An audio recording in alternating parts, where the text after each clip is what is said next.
It happened the night before my 18th birthday. We were at some awkward family dinner, the kind where everything looks fine from the outside, but you can feel something's rotting underneath. My mom had made this dry lasagna that nobody touched past the first bite, and my dad kept checking his watch like he had somewhere more important to be. I thought maybe they were about to surprise me with a car or something dumb like that. I mean, I wasn't expecting much, maybe a watch or a handshake and a "Congrats, you made it to adulthood without getting arrested." Instead, after dinner, they sat me down in the living room like I was being summoned to a disciplinary hearing. My mom looked nervous. My dad looked like he wanted to vanish into the sofa. Then my mom said the words that cracked reality right in half. "Daniel, we need to tell you something. About your birth." I laughed. Genuinely. I thought this was a joke. But they weren't smiling. My dad cleared his throat and said, "We're not your biological parents." The air left the room. For a second, I forgot how to blink. I said, "I'm adopted?" hoping for something clean and simple. "No," my mom said quietly. "You were left with us. Abandoned. It was never official. There was no paperwork. We weren't supposed to keep you." I just stared at her. "What the hell does that mean? You stole me?" "No," she said quickly. No, God, Daniel. We didn't steal you. Someone left you. On our porch. With a note. We thought it was temporary. But no one ever came back. So we kept you." My brain was static. My entire life, every fight, every family photo, every "I love you" suddenly felt fake. Like I was some stray puppy they never meant to keep. I wanted to scream. I wanted to punch a wall. But instead I just said, "Where's the note?" They looked at each other, guilt blooming like mold in their eyes. My dad finally admitted, "We burned it. Years ago." I got up, walked out the front door, and didn't look back. I didn't even take my phone. I didn't know where I was going, but I knew one thing: if my entire life had been built on a lie, then I was going to burn the truth out of the ashes, no matter what it cost. I slept in the back of my rusted-out Corolla that night, parked behind the grocery store where I used to bag lettuce and pretend I was too cool to care. It rained. Of course it rained. I lay there in the back seat, wrapped in an old hoodie that smelled like sour coffee and regret, staring through the fogged-up glass wondering if I'd ever actually belonged anywhere, or if I was just some cosmic clerical error someone left behind like a forgotten receipt. By morning, I had 22 missed calls and 8 voicemails. All from my parents. I didn't listen to a single one. Instead, I drove to the one place I knew might have answers: the public library. Yeah, I know, not exactly spy movie levels of drama, but desperate times and all that. I pulled out my laptop, hit the internet, and started Googling every combination of words that might lead me to the truth. Abandoned baby 2005. Baby left at doorstep, no charges. Unsolved infant case, Portland, January. It was a long shot. But on page 6 of Google, past all the clickbait garbage and parenting blogs, I found it. A local newspaper article. Headline: Infant found on suburban porch, no leads yet. It was dated January 24th. My birthday. The article was short. Vague. Unidentified baby boy, approximately 3 days old, discovered on the porch of a quiet residential neighborhood in the early hours of the morning. No sign of forced entry. A note was found but has not been released to the public. The police were investigating. No follow-up article. No resolution. Just a vanishing baby. Me. The address wasn't ours. It was 2 streets over from where I grew up. Which meant they hadn't even lived there at the time. So how the hell did I end up with them? That's when I realized they hadn't just found me. Someone gave me to them. Or maybe traded me. Or worse. I printed the article and shoved it in my glove box, then drove home, not to make peace, but to get answers. I walked in unannounced. My mom gasped like she thought I'd died overnight. My dad looked like he was about to duck under the coffee table. I held up the article. "You want to explain this?" I asked. They didn't even try to deny it. My dad sat down like the weight of the truth had finally broken his spine. "She was a friend," he said softly. "Your birth mother. She came to us in the middle of the night. Panicked. Crying. Said she couldn't keep you. Said she'd come back for you. But she never did. I asked her name. They looked at each other again. Then my mom whispered, Jenna. That's all I needed. I turned and walked out again, this time with purpose. I was going to find Jenna, the woman who gave me up, the ghost in my blood. And when I did, she was going to tell me why. 3 weeks. That's how long it took me to find her. Jenna Avery. Age 37. Lived 2 towns over in a rental duplex with blue siding and a porch swing that creaked in the wind like it was haunted by decisions no one wanted to admit making. I'd pieced it together through public records, old Facebook posts, and a few sketchy Reddit threads about local custody disputes. Turns out, she had another kid now. A daughter. 4 years old. Which meant she hadn't given up on motherhood, just on me. I sat outside her place for an hour, just watching. At one point, the little girl came out and tried to chase a butterfly. Jenna followed behind barefoot, in a hoodie and sweatpants, laughing like someone who had no idea the past was parked across the street, watching her every move. My hands were shaking. I wasn't sure if it was rage or fear or both. But eventually, I got out of the car and walked up the driveway like I belonged there. She opened the door halfway when I knocked. Can I help you? She asked. Yeah, I said. I think I'm your son. Her face didn't change. Not at first.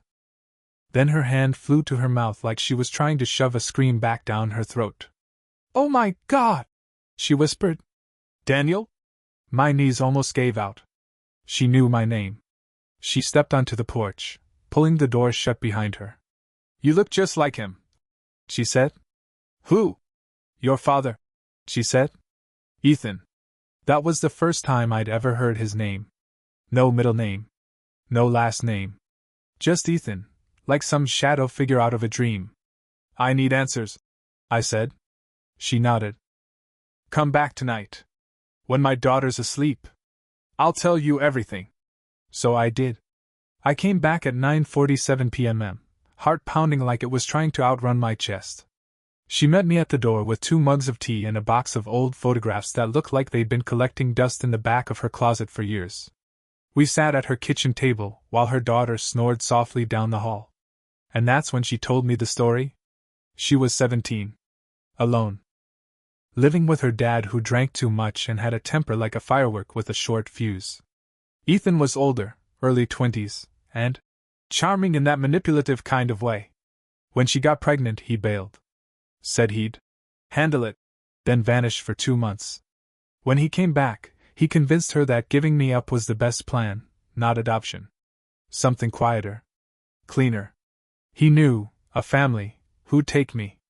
No questions. No paperwork. Just gone. I was scared, she said. I didn't know how to say no. And then I couldn't find him again. I stared at her. So you let him take me? She didn't cry. I think she'd cried it all out years ago. But her voice cracked when she said, It was the biggest mistake of my life. The next part hit harder than anything else. She tried to find me. For years. But there was no trail. No address. Just a memory of a house that changed owners and a name, the couple who took me, that turned up nothing. Until now. You were never unwanted, Daniel, she whispered. Just lost. And then she showed me something that made my blood turn to ice. A photograph. Of Ethan. Holding me as a baby. And standing next to him. Was my dad. The one who raised me. I couldn't breathe. I stared at the photo like it had been forged in hell. Ethan, grinning like a smug bastard, one arm slung around my mom's shoulders, not Jenna, the other one, the woman who'd raised me, lied to me, tucked me in and told me fairy tales. My so-called father stood next to them, younger, clean-shaven, and smiling like he wasn't kidnapping a child. This doesn't make sense, I said, my voice cracked and hollow. He told me he never met you. That you just left me on their porch. Jenna closed the photo box and pushed it aside like she couldn't bear to look at it anymore.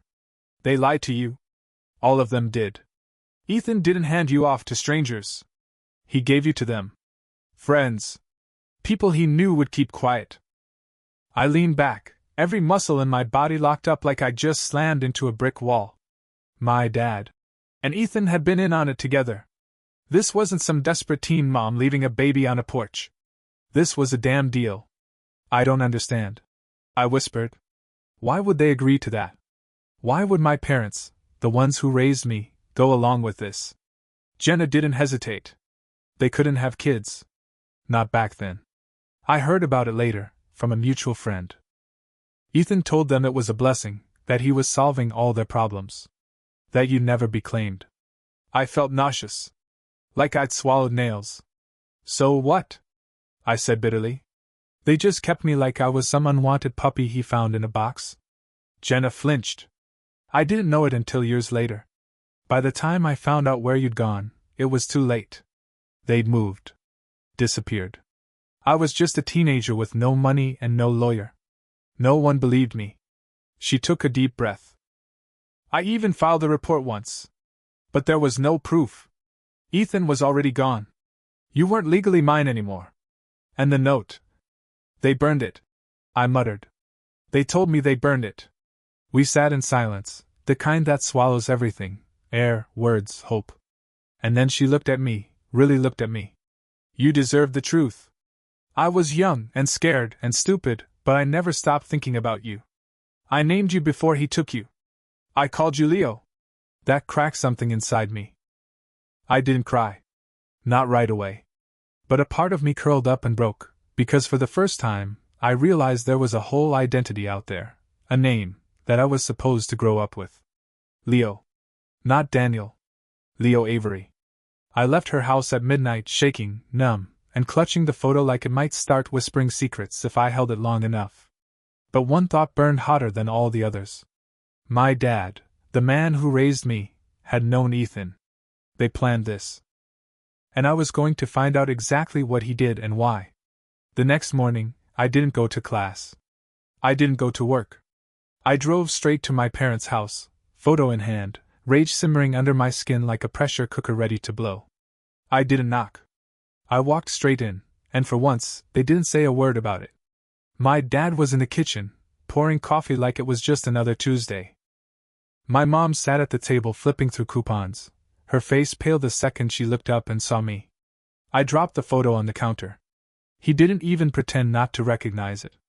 He just stared at it like a ghost had walked in wearing his own face. Explain? No, I said. My mom stood slowly, her chair scraping against the floor with this god-awful screech that made the hair on my arms stand up. She opened her mouth, probably to lie, but my dad held up a hand. I knew Ethan, he said finally.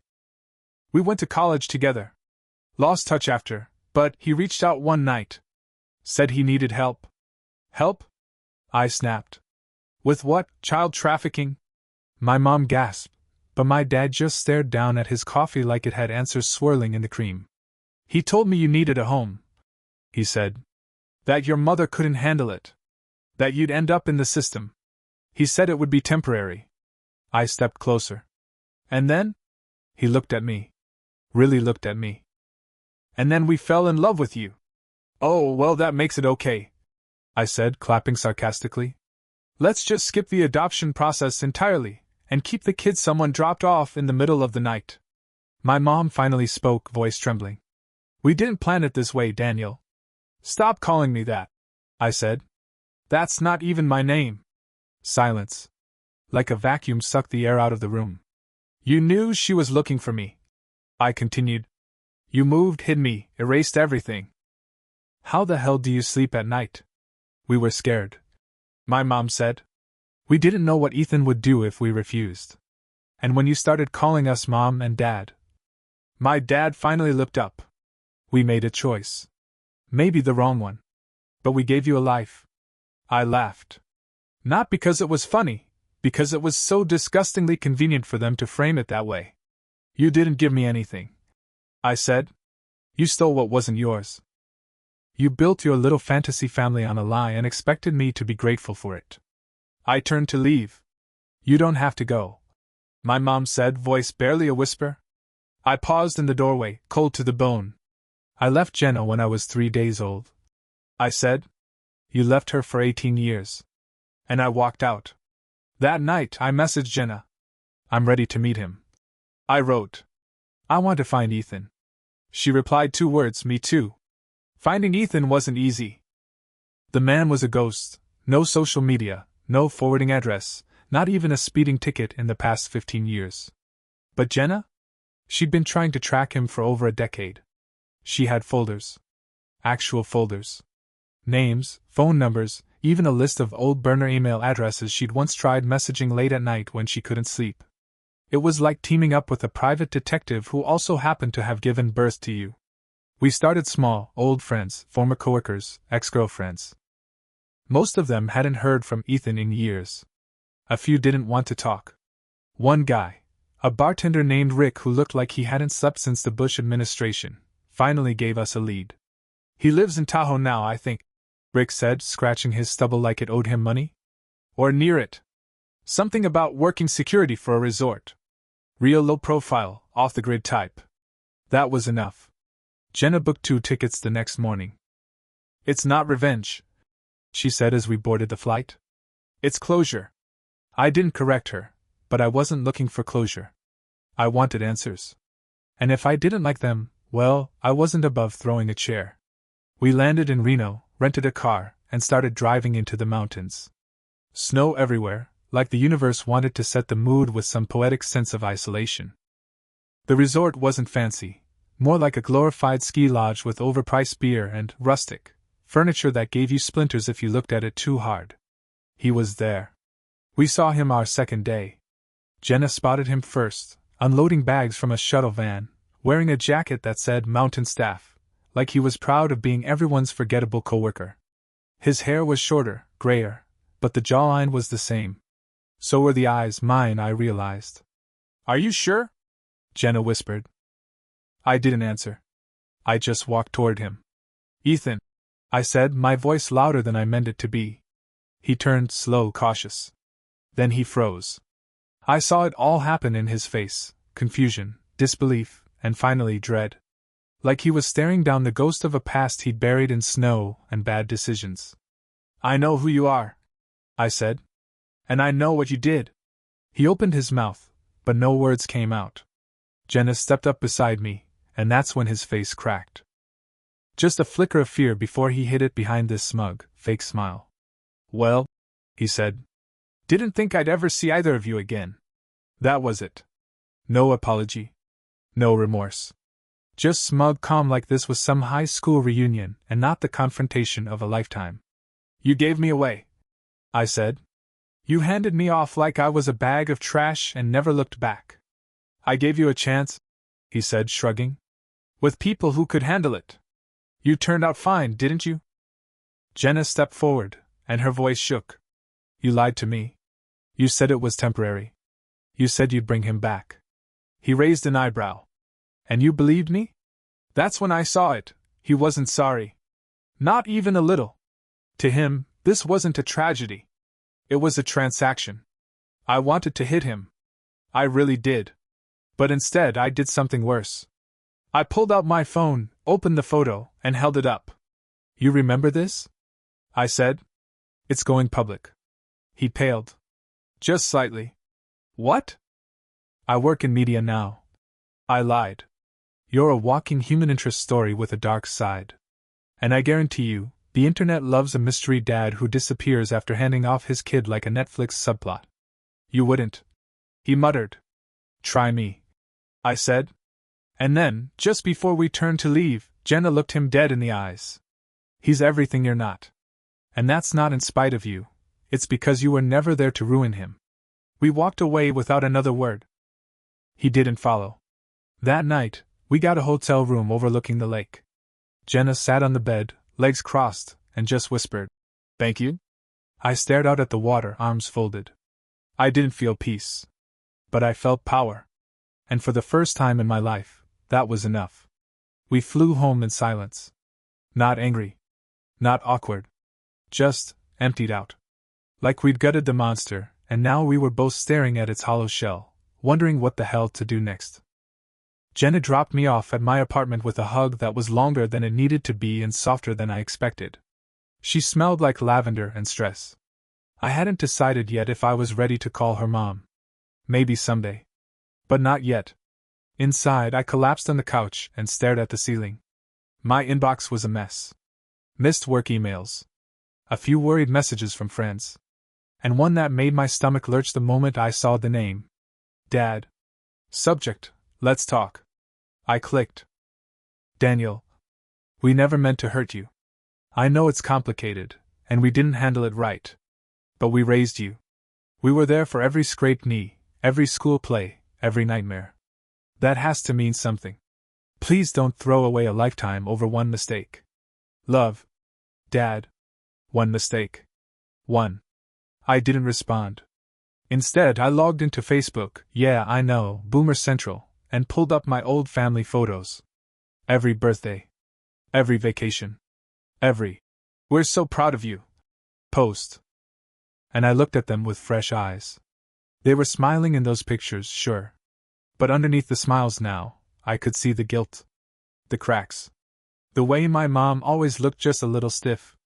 The way my dad always kept one hand in his pocket, like he was holding on to a secret. I clicked unfollow. I didn't block them. I just stepped out of the frame. The next few weeks were weird.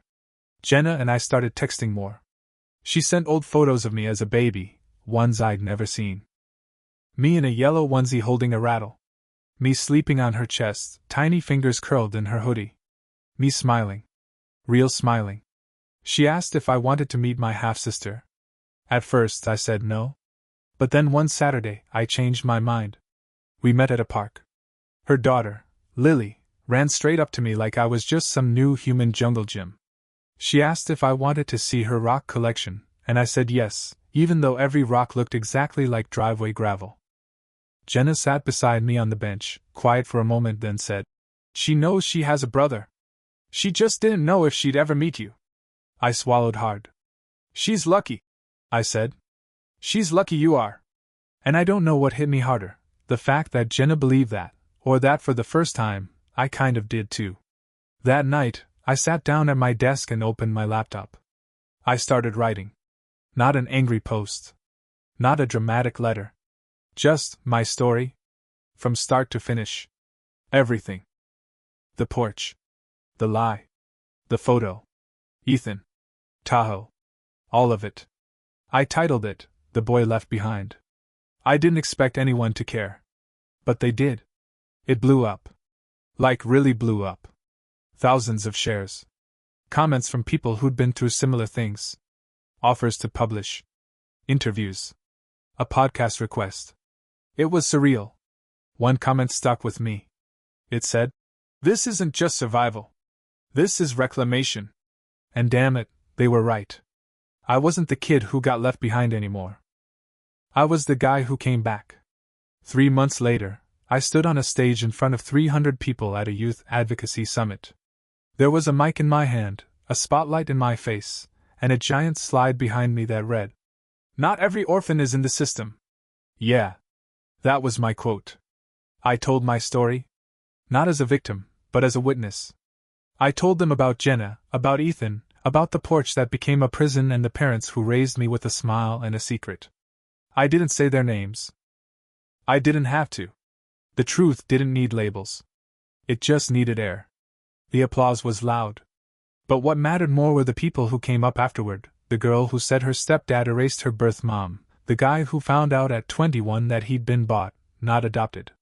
They cried. I listened. And for once, I felt useful. I started working with a nonprofit that helped kids locate biological family. Jenna joined one of their parental support groups. We didn't tell people who we were to each other. At first. But eventually, we stopped hiding. Lily started calling me Big Bro. At first by accident, then on purpose. I taught her how to play Mario Kart. She beat me once. It was brutal. As for my parents, the ones who raised me, they wrote me a letter. A real one on paper. 4 pages long. My mom's handwriting wobbly like she'd cried while writing it. They admitted everything. No excuses. No begging. Just one line that stuck with me. "We never deserved to keep you, but we're grateful we got to know you." I didn't reply. I didn't need to. Some people think forgiveness is a gift you give others. But I learned it's something you give yourself, when you finally stop waiting for people to understand the damage they caused. I wasn't Daniel Monroe anymore. I wasn't even Leo Avery, not really. I was both. Neither. Something new. Something forged in the fire of abandonment, and reshaped in the quiet, steady hands of truth. 6 months later, my story was published. Real publisher. Real shelf. Title? The Porch. And on the dedication page it said, "For every kid who grew up thinking they were an accident, you weren't. You were a miracle somebody tried to hide. They didn't bury you. They planted you. Now grow." The day it launched, Jenna called me crying. Lily shouted in the background, "Your book is on the internet." I laughed. And this time, it wasn't bitter. It was real. Because I wasn't chasing a family anymore. I was building one. One chapter at a time.